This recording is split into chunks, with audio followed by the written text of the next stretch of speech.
Saya Maharosya Andiani Saputri. Di sini saya ingin mempresentasikan materi sesi 8 yang berjudul Fungsi dan Kedudukan Bahasa. Di sini saya akan menjelaskan sejarah singkat bahasa.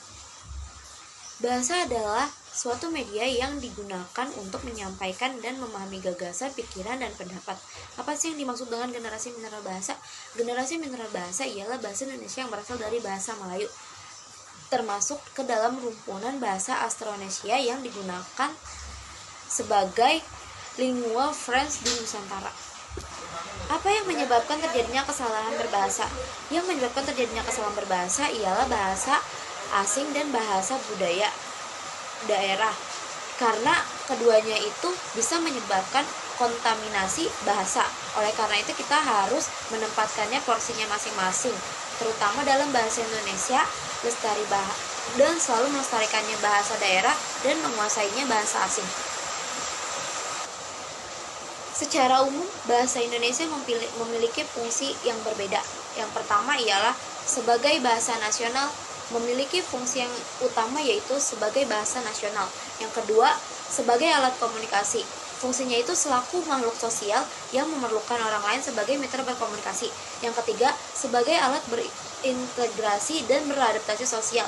Fungsinya ini di lingkungan sosial, seseorang akan memilih bahasa yang digunakannya tergantung situasi dan kondisi yang dihadap.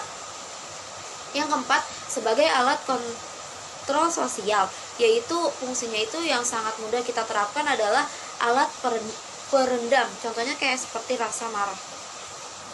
Selain itu juga, bahasa memiliki fungsi secara khusus. 1. Mengadakannya hubungan dalam pergaulan sehari-hari. Yang kedua, mewujudkan seni sastra. Yang ketiga, mempelajari bahasa-bahasa kuno. Yang keempat, mengeksploitasi iptek. Di dalam kedudukannya sebagai bahasa nasional, bahasa Indonesia berfungsi sebagai lambang kebanggaan kebangsaan, sebagai lambang identitas nasional, alat penghubung antar warga, antar daerah, dan antar budaya. Yang keempat ini adalah alat yang memungkinkan untuk menyatukan berbagai suku bangsa dan latar belakang sosial dan bahasanya masing-masing ke dalam kesatuan kebangsaan Indonesia. Di dalam kedudukannya sebagai bahasa negara, bahasa Indonesia juga berfungsi sebagai bahasa resmi negara, bahasa pengantar alat dunia, pendidikan, alat penghubung pada tingkat nasional, dan alat pengembangan kebudayaan. Fungsi tersebut bertambah, yaitu fungsi tersebut ini bertambah untuk lebih mengenal kemampuan seseorang. Fungsi ini juga memahami orang lain, fungsi ini juga belajar mengamati dunia, fungsi ini juga selalu mengembangkan proses berpikirnya yang jelas, runtut, teratur, terarah, dan logis. Kedudukan bahasa Indonesia memiliki 4 posisi dan mempunyai fungsinya masing-masing. Contohnya seperti bahasa persatuan. Bahasa persatuan adalah bahasa pemersatu suku bangsa, yaitu pemersatu suku bangsa, agama, ras, dan golongan. Dari contoh tersebut ialah contohnya itu pada Sumpah Pemuda tanggal 28 Oktober 1928. Yang kedua itu adalah bahasa nasional. Bahasa nasional adalah bahasa fungsi jati bahasa Indonesia bila berkomunikasi pada luar Indonesia. Contohnya sebagai lambang kebanggaan bangsa Indonesia, identitas nasional di mata internasional, menjadi sarana hubungan antar warga, daerah, dan antar budaya. Bahasa suku juga adalah bahasa yang standar yang bisa digunakan pada pertemuan resmi. Fungsinya ini termasuk pada pemersatu sosial budaya dan bahasa, penanda kepribadian bersuara dan berkomunikasi. Yang ketiga, penambah kewibawaan sebagai pejabat dan intelektual. Yang terakhir adalah bahasa negara. Bahasa negara adalah bahasa yang digunakan dalam administrasi negara untuk berbagai aktivitas sebagai berikut. 1. Fungsi tersebut sebagai administrasi kenegaraan.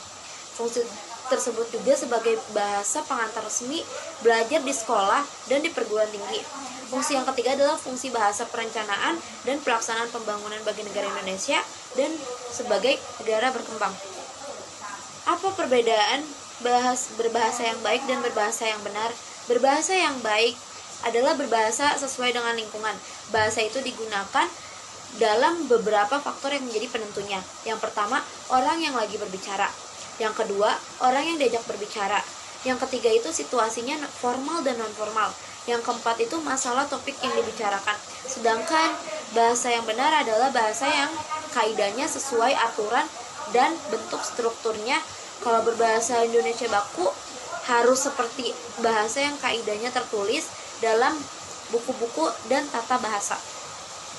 Bahasa Indonesia memiliki kedudukan yang sangat penting yang tercantum di dalam Ikrar Ketiga Sumpah Pemuda 1928 yang berbunyi, "Kami putra dan putri Indonesia menjunjung bahasa Persatuan Bahasa Indonesia." Yang kedua ialah yang diatur dalam Undang-Undang Nomor 24 Tahun 2009 tentang Bendera Bahasa dan Lambang Negara serta Lagu Kebangsaan. Kedudukan bahasa Indonesia sebagai bahasa negara memiliki fungsi diantaranya sebagai bahasa resmi kenegaraan, bahwa bahasa Indonesia dipakai dalam kegiatan resmi kenegaraan seperti upacara, peristiwa, dan kegiatan dalam bentuk lisan maupun bentuk tulisan. Bahasa pengantar dalam pendidikan bahasa Indonesia memiliki fungsi vital dunia pendidikan di Nusantara.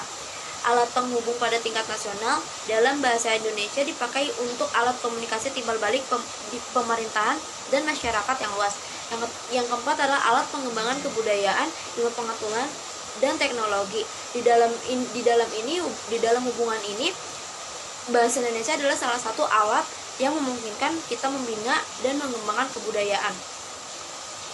Kesimpulannya, pada modul sesi 8 ialah bahasa Indonesia memiliki fungsi dalam segala bidang, terutama baik sosial, budaya, pendidikan, dan pengetahuan. Peranan bahasa Indonesia sebagai pengatur dan penghubung di masyarakat sangat penting, sehingga masyarakat kita mampu mengembangkan pemikiran dan ide-ide dengan baik, serta menjadi alat pemersatu bangsa Indonesia. Sekian presentasi dari saya.